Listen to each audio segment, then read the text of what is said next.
राजमाता जिजाऊ, छत्रपती शिवाजी महाराज, घटनेचे शिल्पकार आदरणीय डॉक्टर बाबासाहेब आंबेडकर,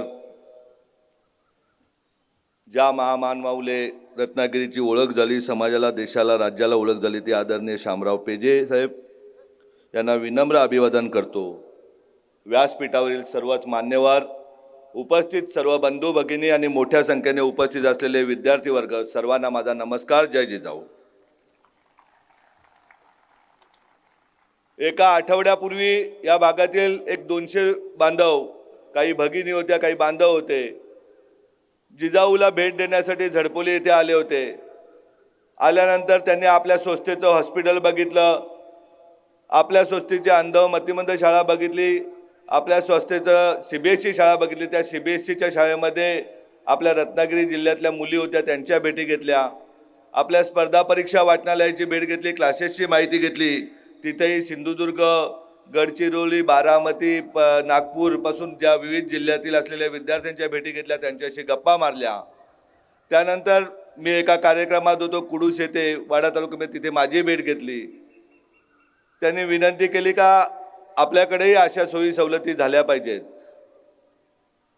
व्यासपीठावर बसलेले सर्वच मान्यवर, उपस्थित सर्व बंधू भगिनींना विनम्र अभिवादन करतोय, सांगतोय का की 2016 पासून आम्ही हाच प्रयत्न करत होतो का इथल्या माणसांनी आमच्या हातात दिला पाहिजे। आम्ही वह्या वाटायलाही मुरबाडवरनं, भिवंडीवरनं इथे माणसं आणायचो, एखादा दुसराच आपला बांधव मदतीला यायचा। आणि आपल्याला तेच अपेक्षित होतं का कोकणच्या 5 जिल्ह्याचा विकास करत असताना प्रत्येक जिल्ह्यामध्ये जिल्ह्यातील आपले बांधव एक हात पुढे करून आले पाहिजेत। जेव्हा त्यांचा हात पुढे येईल तेव्हा जिल्ह्याची प्रगती कोणीही रोखू शकणार नाही, एवढं तुम्हाला मी या प्रसंगी सांगतोय। आपल्या संस्थेचं ब्रीदच आहे काय कोकणातील कुठलाही बांधव आरोग्याच्या सुविधेपासून भगिनी मरण पावता कामा नये किंवा कुठलाही विद्यार्थी शिक्षणापासून वंचित राहता कामा नये। आणि या दोनच विषयावरती आपली संस्था गेली 15 वर्षे काम करते। आपण पाहिलेलं आहे, समाजामध्ये निर्माण झालेली पदं राहू दे, लोकशाही राहू दे, नोकरशाही राहू दे किंवा विविध संस्थांचे आमचे पदाधिकारी राहू दे, प्रत्येक जण गेल्या 76 वर्षामध्ये फसवत आलेला आहे। त्या दृष्टीने याची माहिती घेताना, इतिहासाची जाण करत असताना छत्रपती शिवाजी महाराजांना अभिप्रेत असलेली लोकशाही, डॉक्टर बाबासाहेब आंबेडकरांना अभिप्रेत असलेली लोकशाही हिचं पहिलं पाऊल हे आपल्या घरापासून उचललं पाहिजे। या उद्देशाने जिजाऊ 2008 पासून कोकणच्या 5 जिल्ह्यामध्ये काम करत आहे। आपल्याला कोकण हे, मी नेहमी भाषणामध्ये सांगत असतो की हे 5 जिल्हे म्हणजे माझे 5 बोटं आहेत आणि वज्रबूट म्हणजे ही कोकणची ताकद आहे। आणि ही जेव्हा ताकद एकत्र येईल तेव्हा मुंबई काय, हिचा विकास कोणी रोखू शकणार नाही। किती दिवस आपण बघायचं, घरामध्ये काम करणारी, जेवण बनवणारी ताई कोकणातील, स्वयंपाक बनवणारी ताई कोकणातील, गेटवरती खाली लिफ्टमन बघितला, गेटवरचा वॉचमॅन बघितला कोकणातील, गाडीचा ड्रायव्हर बघितला कोकणातील, अगदी ऑफिसमध्ये गेल्यानंतर पहिली दिसणारी व्यक्ती असेल ती कोकणातील। हे चित्र तुम्हा आम्हाला बदलायचं आहे तायनो दादानो, आणि हा विचार सांगण्यासाठी मी आपल्यापर्यंत आलेलो आहे। आणि या जगामध्ये कुठलीही गोष्ट अशक्य नाही। आपण बघितलं असेल, तुम्ही काय बघितले गेल्या 20-25 वर्षामध्ये, निवडणुका आल्या का गावच्या एका पुढाऱ्याला कुठेतरी काहीतरी मॅनेज केलं जातं, तो कुठल्याही पक्षाचा राहू दे, आपल्याला त्याच्याशी काही देणं नाही, त्या पुढाऱ्यांनी सांगितलं म्हणून आपण तयार होतो। त्यांना राजकारणाचं काम करू दे दादांना तयार। जेव्हा आपलं चांगलं काम तयार होईल तेव्हा राजकारणानंही काम करावं लागेल। ते ठाणा मुंबईला राहून इथली रत्नागिरी नाही चालणार, एवढं तुम्हाला नक्कीच सांगतोय। येताना मी बघितलं रेमंडची कंपनीची JK मिलची जागा बघितली। येताना मी बघितलं आणखीन कंपन्या अनेक बंद पडल्या आहेत। आमचे मित्र उद्योग मंत्री आहेत, रत्नागिरीचे पालकमंत्री, मी त्यांना या भाषणाद्वारे जाहीर निवेदन करतोय, विनंती करतोय, दादानो 20 वर्षे या रत्नागिरीने तुम्हाला लोकप्रतिनिधी दिलेले आहे। तुम्ही इथे आमदार होते, तुम्ही 2 वेळेस मंत्री झालेले आहेत, 3 वेळेस मंत्री झालेले आहेत। या कंपन्या जर सुरू झाल्या नाही तर तुमची दुकानं बंद करण्याची ताकद या जिजाऊमध्ये आहे, हे सांगण्यासाठी मी इथपर्यंत आलेलो आहे। का आपल्या समाजाला वापरून घेतलं जातं, तर त्याचं मुख्य कारण आहे दादा ताईनं शिक्षण। हे शिक्षण देण्यासाठी जिजाऊ आपल्यापर्यंत आलेले आहे। त्याच्यासाठी कुठल्याही वर्गण्या मागण्याची तुम्हाला गरज नाही। तुम्ही जिथे जागा उपलब्ध करून द्याल, ती भले विकत द्याल, तिथे CBSE शाळा उभी करण्याची ताकद जिजाऊमध्ये, ती कष्टाच्या पैशाने कुठलाही CSR फंड घेऊन मिरवणारे आपण नाहीत। ही भूमी माझी आहे, हे कुटुंब माझं आहे आणि माझ्या प्रत्येक विद्यार्थी शिकला पाहिजे। ज्याप्रमाणे इथल्या खासदार आमदारांची मुलं ठाणा मुंबईला शिकतात ना दादांनो, त्याप्रमाणे त्यापेक्षा चांगल्या गुणवत्तेच्या शाळा इथे निर्माण करून तुमच्या मुलांना शिक्षण देण्यासाठी इथपर्यंत आलेलो आहे. इयत्ता 9वी पासून जेई नीटचे क्लासेस आपण सुरू करतोय. मगाशी महापौर साहेब बोलले का इथल्याही ताया दररोज एक डिलिव्हरीला तर मरत आहे. हे मरण थांबवायचं असेल तर आपल्याला आपल्यातील गरिबांची मुलं डॉक्टर करावी लागतील. त्या डॉक्टर करण्यासाठी आपण इथे शाळा सुरू व्हायला 1 वर्ष लागेल. या वर्षी इयत्ता 9वी पासून चांगले जे 8वी पास झालेले विद्यार्थी आपल्याकडे द्या. एका विद्यार्थ्यामागे जिजाऊ 10 लाख रुपये खर्च करते, परंतु त्यांनी पाहिलेलं स्वप्न, त्याच्या कुटुंबियांनी पाहिलेलं स्वप्न 100% पूर्ण करणार, एवढा तुम्हाला या संध्याकाळच्या टायमाला शब्द देतो. आपण बसलेले व्यासपीठावर बसलेले, समोर बसलेल्यापैकी अनेक जण ITI केलेले आपण पाहिलेले आहेत. आपल्याला कोणत्या लोकप्रतिनिधी कोणत्या प्रशासनाने सांगितलं का विद्यार्थी IITला गेला पाहिजे. या JEEच्या क्लासेसची व्यवस्थाही आपण झडपोली येथील CBSE स्कूलमध्ये केलेले. आपल्यातील जेवढे विद्यार्थी द्याल तेवढ्या विद्यार्थ्यांना IITलाच कसे जातील हे नक्कीच आपण पाहूया. आज आपण येताना मला सकाळी कार्यकर्त्यांबरोबर चर्चा करत असताना समजलं आपल्याकडे इथे सिव्हिल रुग्णालय आहे. या सिव्हिल रुग्णालयामध्ये कुठल्याही सोयी सवलती नाही. CT स्कॅनची मशीन नाही. अगदी रक्त लागलं तरी कुठल्या तरी पुढाऱ्याला फोन करावं लागतं. दादानो तायानो किती दिवस तुम्ही पारतंत्र्यात राहिलो. आम्ही समजत होतो का आमचा पालघरचा आदिवासी बहुल आहे, इथेच अशा प्रकारे अधिकाऱ्यांची दादागिरी चालते. इथे तर रत्नागिरीसारख्या जिल्ह्यामध्येही जर सिव्हिल रुग्णालयामध्ये रक्त लागत असेल आणि पुढाऱ्याची ताकद असेल तर त्या लोकप्रतिनिधी किंवा प्रशासनाचा उपयोग काय आपल्याला. यापुढे कुठल्याही माणसांना मी सांगतोय या रक्त देण्याचं काम त्या तिथल्या पतपेढीचं ब्लड बँकेचं. तुम्हाला रक्त नाही दिलं तर तुम्ही मला फोन करा, त्यांच्या बापाकडून रक्त आपण द्यायला लावू, एवढं तुम्हाला मी नक्कीच सांगतोय. मी कार्यकर्त्यांना सांगितलं की जिजाऊ ठाणे पालघर मुंबई नाशिकमध्ये 15 मिनिटांमध्ये रक्त उपलब्ध करून देते. आपणही रक्तदान शिबिर घेऊ या जिल्ह्यामध्ये आणि आपल्या बांधवांना आपल्या भगिनीला जेव्हा लागेल तेव्हा रक्त आपण देऊ. तुम्हाला नक्कीच सांगतोय मी काहीतरी देण्यासाठी इथे आलोय. मी काय लोकसभेची निवडणूक लढण्यासाठी इथे आलेलो नाही. अनेक वक्त्यांनी सांगितलं का 30-35 हजार कर्मचारी या जिल्ह्यामध्ये आहेत, परंतु इथे 1% नाही. मी ते म्हणतोय 0.10% पण इथले अधिकारी नाहीत. हे अधिकाऱ्यांचं चित्र आम्हाला बदलायचं आहे आणि त्यासाठी प्रत्येकाने आपण स्वतःने सुसंस्कृत झालं पाहिजे. आपल्या मुलांना सांगितलं पाहिजे का आता काळजी करू नको, तुला कुठला लोकप्रतिनिधी आणून देणार नाही, परंतु आपली जिजाऊ आहे, तू पाहिलेलं स्वप्न 100% पूर्ण करेल आणि 100% पूर्ण करण्याची जबाबदारी माझी आहे, हे सांगण्यासाठी दादांनो तयार आलेले. तुम्ही मला जागा उपलब्ध करून द्या, भले भाड्याने द्या. मी महापौर साहेब सांगतो की एका वर्षामध्ये किमान 1000 विद्यार्थ्यांना शासनाच्या ज्या कंपन्या आहेत HPCL BPCL इथे नोकरी देण्याची जबाबदारी माझी, कुठलाही एकही रुपया खर्च न देता. अगदी छाती डोकपणे सांगतो का 1000 विद्यार्थी दरवर्षी नोकरी लागतील, याची जबाबदारी माझी. आपण सांगा, मागणी करा, जिथे जिथे विद्यार्थ्यांची संख्या जास्त असेल तिथे तुम्ही सांगा, तिथे लायब्ररी देऊ. आणि किमान आपल्याला या कोकणच्या भूमीमधून 5 जिल्ह्यातून 10 कलेक्टर तरी दरवर्षी झाले पाहिजेत. अशा प्रकारचं स्वप्न घेऊन जिजाऊ इथपर्यंत आलेली आहे. आपल्याला रुग्णवाहिका पाहिजेत. जे लोक सामाजिक कार्यकर्ते 100% 8 तास त्याचं काम सांभाळून उरलेला 4 तास समाजासाठी देतील आणि ते जर प्रामाणिकपणे जर समाजासाठी वेळ देणार असतील. मी मगाशीच सांगितलं प्रथमेश का बाबा 76 वर्ष आपल्या भूमीने खूप शोधलंय. ज्याच्यावर भरोसा ठेवलाय त्यांनी विश्वासघात केलाय. मग तो कुठलाही राजकीय पक्ष असो, कुठलीही संघटना असो, आता समाजाचा विश्वासघात होता कामा नये. लोक चपलीने शेण फेकून मारतील. त्यामुळे ज्याला खरोखर समाजसेवेची आवड आहे त्या भागामध्ये रुग्णवाहिका पाहिजे, त्या भागामध्ये रुग्णवाहिका मी तुम्हाला नवीन कोऱ्या उपलब्ध करून देईन हे सांगतोय. दर महिन्याला आपलं हॉस्पिटल व्हायला उद्या 2 वर्ष लागतील रत्नागिरीचं, परंतु दर महिन्याला किमान 6 आरोग्य शिबिरं घेऊन त्या आरोग्य शिबिरातून निघालेला आपला बांधव आपली भगिनी अगदी डोळ्याच्या शस्त्रक्रियेपासून कॅन्सरपर्यंत कुठलाही आजार आपल्या बांधवांना निघाला त्याला एकही रुपया खर्च न करता 100% बरं करण्याचं काम आपली जिजाऊ करेल हे सांगायला इथपर्यंत आलेलो आहे. आपण अशा प्रकारे काम करू का मुंबई ठाण्यात राहणारे तुमचे लोकप्रतिनिधी ते गावाकडे येऊन राहतील आणि रोज लोकांना सांगतील काय तुझ्या घरी अडचणी सांग, माझ्याकडे खूप पैसे 10-20 वर्षात जमा झालेले आहेत, त्यातील पैसे समाजाच्या चांगल्या कामासाठी लावू. आम्ही लावले भिवंडीला तशा प्रकारे पैसे वाटायला. त्यामुळे काळजी करू नका. लोकांना पैसा हाच सगळं काम करत नसतो.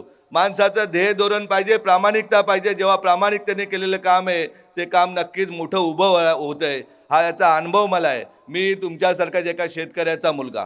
लहानपणी वडील ST मध्ये कंडक्टर, आई शेती करायची. मला कधीतरी वाटायचं झडपोलीवरनं भिवंडीला कॉलेजला जात असताना सकाळच्या 5:45च्या बसला रेग्युलर मी भिवंडीला जाणारा 55 ते 60 किलोमीटरचा प्रवास करणारा विद्यार्थी मला जाताना दररोज वाटायचं कधीतरी भिवंडीची पोरं माझ्या गावात शिकली पाहिजेत. आज अभिमानाने सांगतो दादांनो त्यानो महाराष्ट्राच्या कानाकोपऱ्यातील विद्यार्थी आपल्याकडं आपली जिजाऊ समजून शिक्षण घेतात. एवढ्यावरच नाही सांगत तर समोर माझा मुलगा भाचा बसलाय, त्यांच्या जोडीला सिम्बॉयसिसमध्ये असणारा एक बिहारचा मुलगा तर जो टॉपर होता, निर्मला सीतारामननी त्यांचा गोल्ड मेडलने सत्कार केला होता. त्याला मिलिटरीत जाण्याची खूप इच्छा होती, त्यांच्याकडे फॅड आहे का मिलिटरीमध्ये गेला तरच देश सेवा होते. परंतु लहानपणी क्रिकेट खेळत असताना त्याच्या डोळ्याला मार लागला होता. तो कर्नलची परीक्षा 15 लाख विद्यार्थ्यांमध्ये तिसरा आला होता. आणि परंतु जेव्हा मेडिकल करायला गेले ते मेडिकलमध्ये त्याला रिजेक्ट झालं. मी खूप प्रयत्न केले. आपल्याकडचे जे ठाणे जिल्ह्यातले पालघर जिल्ह्यातले IAS दिल्लीला बसले त्यांनीही खूप प्रयत्न केले, चिन्मय पाटील राहू दे किंवा हेमंता पाटील राहू दे. परंतु मिलिटरीची जी शिस्त असल्यामुळे तिथे त्याला रिजेक्ट झालं. तो एकदम त्याचं मनोबल हरवला होता. मग त्याला मी जवळ घेतलं. हा किस्सा तुम्हाला याच्यासाठी सांगतोय का तुमच्या सगळ्यांच्या आपल्याला मुलांसाठी हा किस्सा उपयोगाचा आहे. त्याला मी जवळ घेतलं, बाबा तू फ्रस्ट्रेट होऊ नको. तो क्रेशरवरती कामाला लागला आपल्या कामाला प्रज्वलच्या हाताखाली. मी त्याला सांगितलं असं नको करू, तुला देश सेवा करायची ना तू UPSC कर आणि जेव्हा जिल्ह्याचा जिल्हाधिकारी म्हणून बनशील तेव्हा 35-40 हजार कर्मचारी असतील आणि आयुष्यात कधीही करप्शनला हात लावणार नाही. तर यापेक्षा देशसेवा दुसरी मोठी काय आहे. आणि आज तो विद्यार्थी आमच्या घरामध्ये राहून अभ्यास करतोय आणि 100% सांगतोय का येत्या 1-2 वर्षामध्ये देशातल्या UPSCच्या रिझल्टमध्ये टॉप 10 मध्ये तो असेल. अशा प्रकारे विद्यार्थी घडवण्याचं काम आपण करतोय. लोकांना दाखवण्यासाठी सांगण्यासाठी हा मेळावा घेऊन मला का किंवा जिजाऊला कुठल्या 100 रुपयाची गरज नाही दादांनो त्यानो. मला आपल्याला आपला समाज स्वाभिमानी करायचा आहे.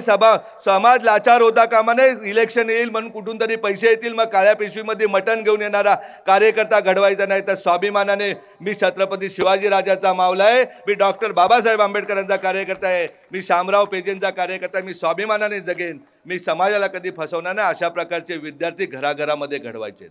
राजे छत्रपती शिवाजी महाराज जन्माला आले पाहिजे तो शेजाऱ्याच्या घरात, तसं नाही होणार. आता जिजाऊही जन्माला आपल्याच घरात आले पाहिजे, शिवाजी महाराजही जन्मात आपल्याच घरात आले पाहिजेत. अशा प्रकारची समाजामध्ये व्यवस्था आपल्याला करायची. तुम्ही काय काळजी करू नका. रत्नागिरीचा मेळावा जाहीर होण्या अगोदरचा एक किस्सा सांगतोय. आपल्या भागातील काही लोकप्रतिनिधी ठाण्याच्या एका कार्यक्रमाला आले होते. ते माननीय मुख्यमंत्री महोदयांना सांगतात, अहो त्या निलेश सांबरेंनी काय लावलंय, त्यांनी ठाण्यात पण मेळावा घ्यायला लावलाय. मुख्यमंत्री महोदय त्यांना म्हणतात ते त्यांचे कार्यकर्ते नाही ना, आपण आपल्या कार्यकर्त्यांवर फरक पडतो. परंतु मुख्यमंत्री महोदयांनी त्यांना सांगितलं असं नसतं, ते त्यांच्या कार्यकर्त्यांनी करतात, त्यांचा मेळावा करतात, तुम्ही तुमचे कार्यकर्ते तयार करा. आज मला अभिमान वाटतो प्रथमेश राहू दे किंवा इतर सर्व कार्यकर्त्यांचा का असे जर एवढ्या मोठ्या संख्येने कार्यकर्ते तयार केले. मी दुपारीच मोनिका आणि मी गमतीने सांगत होतो का ज्या गावामध्ये आपण सरपंच होऊ शकत नाही त्या गावात इतकं मोठं काम केलंय. तर इथे तर हा आपला समाज आहे. मग तो OBC समाज राहू दे, मराठा समाज राहू दे, दलित समाज राहू दे, यांचा कोण वाली आहे. यांचा वाली म्हणून आपल्याला काम करावं लागेल. मी माझ्या दोन्ही बहिणींना सांगितलं, कार्यकर्त्यांना सांगितलं का दर शुक्रवारी संध्याकाळी तुमचं विराट ट्रेननी भरायचं आणि तुम्ही रत्नागिरीमध्ये यायचं. प्रत्येकाने एक तालुका वाटून घ्या आणि त्या तालुक्यामध्ये आरोग्य आणि शिक्षणावरती तुम्ही काम करा. हे बांधवही आपले आहेत, या भगिनी आपल्या आहेत, यांनाही वाचवण्याचं काम आपल्याला करायचं आहे. इथल्या मुलांनाही शिक्षण देण्याचं आपल्याला काम करायचं आहे. आज 35,000 कर्मचाऱ्यापैकी जरी 350 कर्मचारी आपल्याकडे नसतील तरी तुम्हाला मी सांगतोय का दरवर्षी 1000 कर्मचारी या रत्नागिरीतून आपण निर्माण करू. दरवर्षी किमान 2 तरी कलेक्टर आपण या रत्नागिरीतून निर्माण करू. दरवर्षी किमान 10 डेप्युटी कलेक्टर आपण या रत्नागिरी जिल्ह्यातून निर्माण करू. हा विश्वास मला आहे आणि तुम्ही याच विश्वासाने जा. त्यासाठी आपल्याला प्रशासन व्यवस्था ग्रामसेवकापासून CO पर्यंत तलाठ्यापासून कलेक्टरपर्यंत जे प्रत्येक जण जे भ्रष्टाचाराच्या याच्यात बुडलेले आहेत, अगदी सरपंचांपासून मोठमोठ्या विविध पदापर्यंत जे जे करप्शन करतात त्यांना रोखायचं असेल तर आपल्याला आपली व्यवस्था तयार करा. भले एक पिढी जाईल, दुसरी पिढी जाईल, कारण 76 वर्षाचे जागलेला जो गाळ आहे. परंतु तुम्हाला सांगतो का पुढच्या 25 वर्षामध्ये ज्याप्रमाणे अमेरिकेला लोकप्रतिनिधी असतात, अधिकारी असतात, काय उद्याला पदावरून राष्ट्राध्यक्ष पदावरून उतरले का दुसऱ्या दिवशी कंपनीमध्ये कामाला लागतात. राजकारण ही 100% समाजकारण आहे. अशा प्रकारे जे काम करतात तशा प्रकारची व्यवस्था आपल्या देशामध्ये पण निर्माण झाल्याशिवाय राहणार नाही.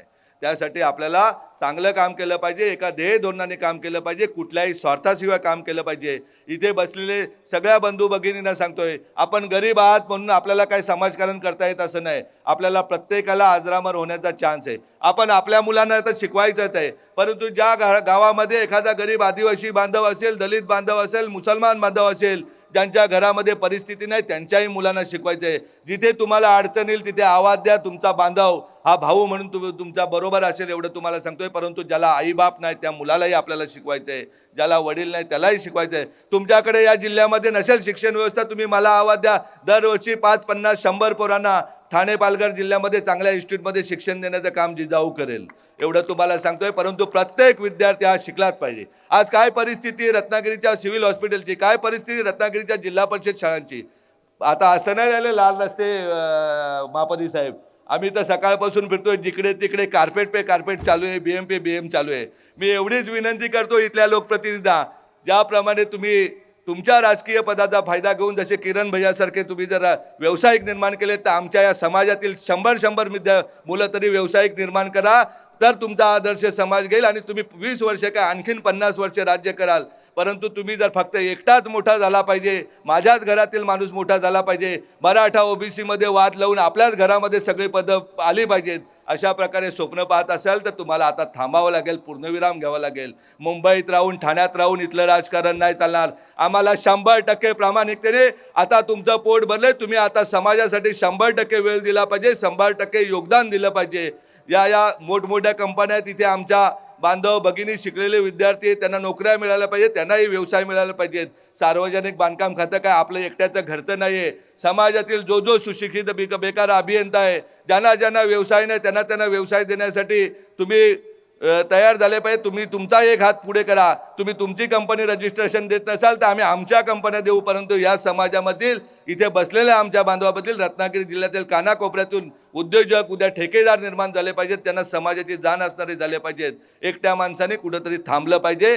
जेव्हा आपण आपल्याबरोबर हजारो लोकांना उभे करू, मी सांगतोय रत्नागिरीकरांना का मी जेव्हा एकटा व्यावसायिक झालो, पण माझ्याबरोबर त्या काळामध्ये शिंद्यांची मोनोपोली होती, ज्याप्रमाणे आपल्याकडे सामंतांची, त्याप्रमाणे ज्या दिवशी मी व्यवसायामध्ये गेल्यानंतर ठाणे पालघर जिल्ह्यामध्ये एखादा सिंधी कुठेतरी सापडतो, परंतु सगळे जे ठेकेदारी आहेत ते सगळे आपले भूमिपुत्र ठेकेदारी करतायत आणि गुन्ह्या गोविंदाने आम्ही सगळेजण व्यवसाय करत असतो. भले अधिकारी आपल्याकडे कमी असतील, परंतु व्यवसाय करणारे, व्यावसायिक निर्माण करणारी आपली जिजाऊ संस्था आहे. आपणही सांगा, ज्याच्या इच्छा असतील त्यांनी सांगा, त्यांच्यासाठी रजिस्ट्रेशन देऊ. त्यांना प्लांट पाहिजे, प्लांट टाकून देऊ. जवाहर अर्बन बँक आपलीच आहे.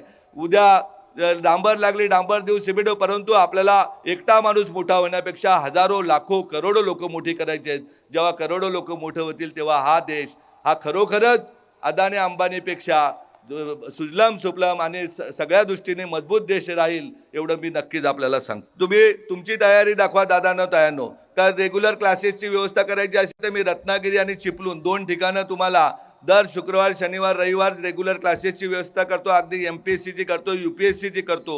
गट क ड मध्ये दरवर्षी हजारो विद्यार्थ्यांना सहज नोकऱ्या मिळू शकतात. 36 प्रकारच्या परीक्षा दरवर्षी केंद्र शासन आणि राज्य शासनाच्या होत असतात. त्याच्यासाठी कुठल्याही आरक्षणाची गरज नसते, काय नसते, त्या परीक्षा होतच असतात.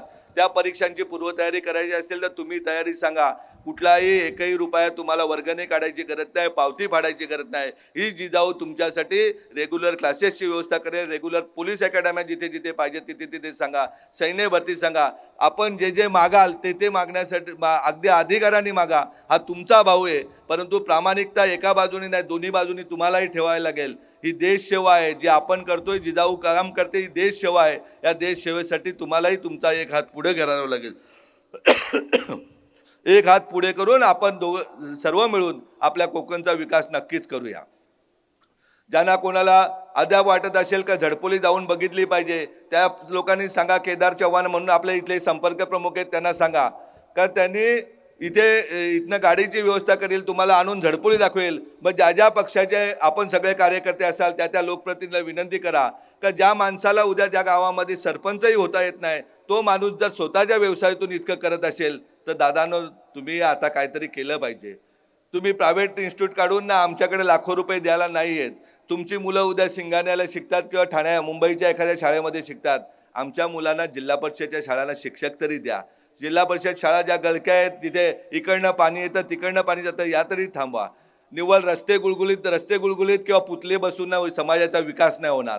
समाजाच्या मुख्य गरजा आहेत शिक्षण, आरोग्य, रोजगार, महिला सक्षमीकरण, पिण्याच्या पाण्याची व्यवस्था. या गोष्टींकडे लोकप्रतिनिधी लक्ष दिलं पाहिजे. आज बघायला गेलं तर मला माहिती मिळाली की अनेक कंपन्या बंद पडून त्या कंपन्या नक्की कोणी विकत घेतल्यात या इथल्या युवकांनी तपासणी करावी, जनजागृती करावी. जर लोकप्रतिनिधी जर हजारो लोकांना बेरोजगार करून जर कंपन्या घेत असतील तर हे आम्हाला रोखावं लागेल. ही भूमी छत्रपती शिवाजी महाराजांची आहे. मुठभर लोक येऊन आपल्यावर राज्य नाही करू शकत. आपण लक्षात आलं पाहिजे का ही भूमी आपली आहे आणि आपल्या भूमीच्या विकासासाठी जर कुठलाही उद्या निलेश सांबरे जरी चुकीचं काम करेल तरी त्याला कॉलरला धरून जाब विचारायची ताकद तुमच्यामध्ये निर्माण झाली पाहिजे, स्वाभिमान निर्माण झाला पाहिजे. हे सांगण्यासाठी मी इथपर्यंत आलोय आणि अगदी अनुभवाने सांगतोय. एक छोटंसं रोपटं 2008 साली आपण लावलं, परंतु आज ठाणे पालघर जिल्ह्यातली कुठलीही निवडणूक अगदी छोट्यापासून सगळे पक्ष एका बाजूला एकत्र असतात ना, एका बाजूला जिजाऊ असते. जवाहर अर्बन बँकेची निवडणूक झाली होती, पालघर जिल्ह्याची सगळ्यात मोठी बँक. अगदी सिंधुदुर्गापासून पैसा आला होता त्या बँकेच्या निवडणुकीमध्ये आपला पॅनल पाडण्यासाठी. परंतु समाज जागृत असतो. अगदी मुसलमान बांधव, दलित बांधव, आदिवासी बांधव, ओबीसी बांधव सगळ्यांनी भरभरून मतदान करून 17 पैकी 14 सीट आपल्या पदरात दिले. आज तुम्ही निवडणुका ऐकल्या असतील, या पक्षाची पूर्ण सत्ता आली, त्या पक्षाची पूर्ण सत्ता आली. स्टेजवरती विक्रमगडचे नगराध्यक्ष बसलेत. महाराष्ट्रातली अशी एकमेव नगरपंचायत आपली आहे की जिथे 17 पैकी 16 सीट आपल्या निवडून आलेले आहेत. लोक कामाला दाद देतात दादा नव्हत्या, परंतु कामाचा हेतू प्रामाणिकपणे पाहिजे आणि प्रामाणिकपणे हेतू असलेल्याला कुठेही अपयश नसतं, एवढं सांगतोय तुम्हाला. आज जाताना प्रत्येकाने मनाशी ठरून जा. ज्याप्रमाणे छत्रपती शिवाजी महाराजांचं नाव घेतलं जातं, ज्याप्रमाणे डॉक्टर बाबासाहेब आंबेडकरांचं नाव घेतलं पाहिजे जातं, त्याप्रमाणे कमीत कमी गावामध्ये जिल्हा परिषद एरियामध्ये आपलं नाव होण्याची आयती संधी आलेली आहे. जर कुठलाही रुग्ण दिसला तर जिजाऊशी संपर्क करा. जिजाऊ त्याला बरं केलं, परंतु नाव तुमचं होईल. जर कुठलाही विद्यार्थी दिसला ज्याला आई वडील नाही, तुमच्याकडे नाही, तर तुम्ही जिजाऊशी संपर्क करा. त्याला नक्कीच पाहिजे ते शिक्षण देण्याची व्यवस्था जिजाऊ करेल आणि तो जेव्हा घडेल तेव्हा नाव तुमचं होईल, तुम्ही आजरामर व्हाल. जेव्हा ज्याला वडील नाही तो विद्यार्थी तुम्हाला दिसेल आणि त्याला जर शिक्षणाची गरज असेल त्यावेळेस तुम्ही आवाज द्या. तुम्ही आवाज दिल्यानंतर जिजाऊ त्याला शिक्षण देईल. तो जेव्हा मोठ्या पदावर जाईल तेव्हा तुमचा इतिहासामध्ये नोंद होणार आहे, कारण हा अनुभव आहे. आपल्या जिजाऊ संस्थेमध्ये एवढी ताकद आहे का जो आई वडील नसलेला मुलगा UPSC होऊन IPS ऑफिसर म्हणून होतो. जिच्या पोटामध्ये 2.5 महिन्याचं बाळ असताना पती निधन होतात, ती लोकांची धुनी भांडी करत असते. जेव्हा जिजाऊच्या संपर्कात येते, केदार चव्हाण, परेश कारंडेंच्या संपर्कात येते, तिथं धुनी भांडी बंद करून त्याला पगार दिला जातो. आज मुंबई महापालिकेमध्ये फायर ब्रिगेडमध्ये अग्निशामक दलामध्ये 40,000 रुपये पगाराची पहिल्या स्टार्टला नोकरी तिला दिली जाते. काही अशक्य नाही. कचऱ्याच्या ढिगावरती काम करणारी मुलगी जिला आई वडील नाही, तिला जिजाऊच्या संपर्कात येते, केदार परेशच्या संपर्कात येते, तिला हॉटेल शिक्षण दिलं जातं. 10वी केली जाते, 12वी केली जाते, तिला हॉटेल मॅनेजमेंटचं शिक्षण दिलं जातं. आज रत्नागिरीच्या 5 स्टार हॉटेलमध्ये एक हॉटेल मॅनेजमेंटचं शिक्षण घेऊन ती नोकरी करणारी मुलगी आपण आपल्या दीपाली नावाची मुलगी आपल्यातून निर्माण केलेली आहे. काही गोष्ट अशक्य नाही. आम्हाला 2 डोळे 2 हात आहेत. आपल्याकडे ब्लाइंड स्कूल आहे, आपल्याकडे मंदीबंद शाळा आहे. जे आले होते बांधव त्यांनी बघितलेले, त्यातीलही अनेक मुली या UPSCचा स्टडी करतात. काल परवा तिथले प्रिन्सिपल गायकवाड सर यांना आपल्या राज्य सरकारच्या कृषी विभागामध्ये सिनियर क्लर्क म्हणून नोकरी दिली. ते जर करू शकतात तर आम्हाला का नाही करू शकत? आपल्याला शेतीवरतीही काम करायचंय. वारंवार बोंबलून आम्ही सांगत असतो, मुंबईच्या बाजूला असलेले जिल्हे आमचे, धुवाधार पाऊस पडतो, अनेक धरणं झालेले, धरणामध्ये तांब्यावर पाणीही नाही, परंतु त्या धरणांना आपण व्यवस्थित दुरुस्त करायला लावू. त्या धरणातील पाणीचं नियोजन करू. शेतीसाठी चांगलं नियोजन झालं पाहिजे. दुग्ध शेती झाली पाहिजे. मग गाई म्हशी आणून दूध आपलं हा रस्ता पूर्ण झाल्यानंतर मुंबईला येईल. भाजीपाला मुंबईला येईल. जर कोल्हापूरचा भाजीपाला मुंबईला येत असेल, नगरचा भाजीपाला येत असेल, बारामतीचं दूध जर मुंबईला येत असेल, तर त्यापेक्षा सर्वजण आपण जवळ आहोत. आपल्या भागातील विकास करण्यासाठी, आर्थिक सुबत्ता आणण्यासाठी आम्ही एकत्र राहून एक शपथ घेऊया का मला माझ्या भूमीचा विकास करायचा आहे. ज्याप्रमाणे सिंधुदुर्ग बांधला, ज्याप्रमाणे रायगड बांधला, त्याप्रमाणे तालुक्यामध्ये चांगल्या CBSE स्कूल बांधूया. ज्याप्रमाणे रायगड राजधानी होती त्याप्रमाणे रत्नागिरीची राजधानी म्हणून आपण एक भगवान महादेव सांबरे मोठं सशस्त्र एकदम सगळ्या सोयी सवलतीने युक्त असलेलं एक चांगलं रुग्णालय बांधूया. अगदी आपल्याला कुठल्याही ताईला रस्त्यामध्ये मरण येणार नाही, कुठल्याही बांधवाला मुंबई ठाण्यामध्ये उपचारासाठी यावं लागणार नाही, किंवा कुठल्याही आमच्या भगिनीला मुलाकडे पैसे नाही, नवऱ्याकडे पैसे नाही म्हणून अंगावर आजार काढून मरण येणार नाही. अशा प्रकारची व्यवस्था आपण निर्माण करूया. परत परत मी एकदा सांगतो इथल्या आमच्या कार्यकर्त्यांना का आपला सर्वांचा हेतू हा प्रामाणिक ठेवा. जिजाऊ आपल्याबरोबर रात्रंदिवस 24 तास आहे. आपण ज्या ज्या मागण्या कराल त्या मागण्या 100% मी पूर्ण करेन. त्यासाठी कुठल्याही प्रकारचा मला उद्या कुठल्या अधिकाऱ्याकडून पैसे घ्यायला लागणार नाही, का कुठलंही काम न करता डायरेक्ट कार्पेट मारून पैसे घ्यावं लागणार नाही, का कुठल्याही पदावर जाऊन बदल्यांच्या मधून पैसे काढून लागणार नाही, का कुठल्याही इंडस्ट्र्या बंद करून त्याच्या जमिनी घेऊन त्याच्यातून पैसे येऊन मला नाही करायला लागणार. हा पैसा हा कष्टाने येणारे आमच्या 3 पिढ्या काम करतात, वडीलही काम करतात, मीही काम करतो, मुलगाही काम करतो. आपल्या घरामध्ये असा कुठलाही माणूस बेकार नाही.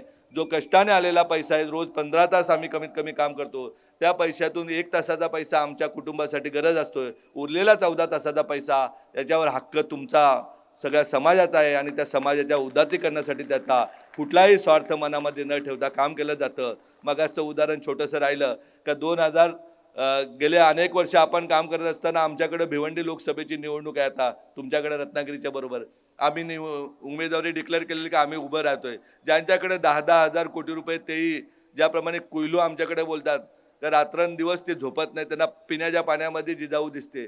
जिथे जिथे आम्ही जाऊ तिथे तिथे दुसऱ्या दिवशी जाऊन भेटी दिल्या जातात. कसले आमिष लोकांना दाखवले जातात. ज्यांनी 10 वर्ष कुठल्याही मतदाराबरोबर कधीही संवाद साधला नाही, ज्यांना लोकसभा मतदारसंघ माहिती नव्हता, ते आज गल्ली बोलायला दररोज फिरतायत. कधीतरी राम मंदिराच्या नावाने कोणाला आमिष दाखवतात, तर कधीतरी कसले गव्हर्नमेंटच्या PSC मधून गोळ्या वाटायचा मेडिकल कॅम्प करतात. अशा प्रकारची वेळ आपण एवढ्या मोठ्या माणसांवर आणू शकतो. एवढं काम आपल्या सत्यामध्ये आपण केलेल्या प्रयत्नामध्ये जर आपलं सत्य असेल तर आपल्या देशाचा इतिहास आहे का मोठमोठे राक्षस मारले होते. मोठमोठे का उद्या रामाच्या वेळेस आपण बघितलं रावण मारला होता, कंस मारला होता. आपल्या देशाचा इतिहास शिवाजी महाराजांच्या वेळेस मोगल मारले होते. ज्या वेळेस अनाचार होईल त्या वेळेस तुमच्यासारखी चांगली माणसं एकत्र येऊन या देशाच्या विकासासाठी काम करतील याची मला खात्री आहे. आपला हेतू प्रामाणिक आहे. मी परत सांगतोय, मी दाढीवाला आहे म्हणजे मी इथल्या नेत्यांसारखा दाढीवाला नाही. आपल्या घरातले माझे मोठे बाबा वारलेले, त्यामुळे मला केस दाढी करता आलेली नाही. तुम्हाला वाटलं असेल काय एक दाढीवाला बदलायचा आणि दुसरा दाढीवाला इथे आणायचा, तर तशी काही वेळ येणार नाही. मी फक्त आपल्या घरच्या दुःखामुळे दाढी आहे, परंतु आपला हेतू प्रामाणिकपणे. तुम्ही जर उद्या सांगितलं इथल्या बसणाऱ्या सगळ्या लोकांना जरी यायचं तरी मी रेग्युलर बसची व्यवस्था करेन. येऊन झडपोली बघा. जर एका व्यक्तीने ठरवलं, एका शेतकऱ्याच्या पोरांनी ठरवलं तर एवढं मोठं काम उभं येऊ शकतो. तर अशी पोरं आपल्याला गावागावात निर्माण करायची, ज्यांच्या नावाने गाव ओळखलं पाहिजे, ज्यांच्या गावाने तालुका ओळखला पाहिजे. या मंत्र्या संत्र्या आमदार खासदाराच्या नावाने आपल्या जिल्ह्याची ओळख नाही पाहिजे. या कलेक्टरच्या नावाने आपली ओळख पाहिजे. या न्यायाधीशाच्या नावाने आपली ओळख झाली पाहिजे. अशा प्रकारचे विद्यार्थी तुम्हा आम्हाला घडवायचे. या समाजसेवकाच्या नावाने जिल्ह्याला ओळखलं पाहिजे, तालुक्याला ओळखलं पाहिजे. अशा प्रकारच्या व्यक्तिमत्व तुम्हा आम्हाला तयार करायचे आहेत. आपण सर्वजण 4 वाजल्यापासून बसलात, खूप आनंद वाटला आणि नक्कीच मी सांगतोय मला पण जेवढा शक्य होईल तेवढा वेळ आपल्यासाठी नक्कीच देईन. आणि आपला समाज हा चांगला सदृढ करून चांगले विद्यार्थी दरवर्ष, मी काय कुठला राजकारणी नाही, मी बोललेलो आहे, 1 हात तुम्ही द्या. 1000 विद्यार्थ्यांचा नोकरीला लावून सत्कार करण्याची याच दिवशी याच मंचावरती तयारी करेन, एवढं मी तुम्हाला नक्कीच सांगतोय. आणि जे बोललोय ते तुम्ही रेकॉर्ड करून ठेवा. भाषण रेकॉर्ड आहे का, या सगळ्या गोष्टीची लवकरात लवकर कार्यवाही करून, हा जिल्हा माझा आहे, कोकण माझं आहे आणि माझ्या कुटुंबासाठी मला काम करायचं. त्याच्यामुळे कुठल्याही कार्यकर्त्यांनी असं दाखवू नये का आपण स्वतःची किडनी काढून त्याला देतोय. असं नाही आहे. एक घर आपलं आहे आणि आपल्या घरासाठी तुम्हा आम्हाला एकत्रितपणे काम करायचं आहे. आपण प्रत्येकाने आपला काम वेळ सांभाळून उरलेला वेळ समाजासाठी दिला तर मला वाटत नाही कुठलीही गोष्ट अशक्य आहे. आपण आपला हेतू प्रामाणिकपणे ठेवा. उद्या राजकारणाच्या पदावर अनेक सरपंच सकाळी भेटले, त्यांनाही सांगतोय का तुम्ही हेतू ठेवा का राजकारणासाठी सरपंच पद किंवा पंचायत समिती सदस्य नका वापरू. 100% समाजसेवेसाठीच मिळालेलं पद वापरा. या जिल्ह्याचा विकास करण्याची ताकद तुमच्यामध्ये, नवीन संपूर्ण पदावरती आपल्याला आपली लोक बसतील एवढा तुम्हाला शब्द देतो आणि थांबतो. जय हिंद, जय महाराष्ट्र.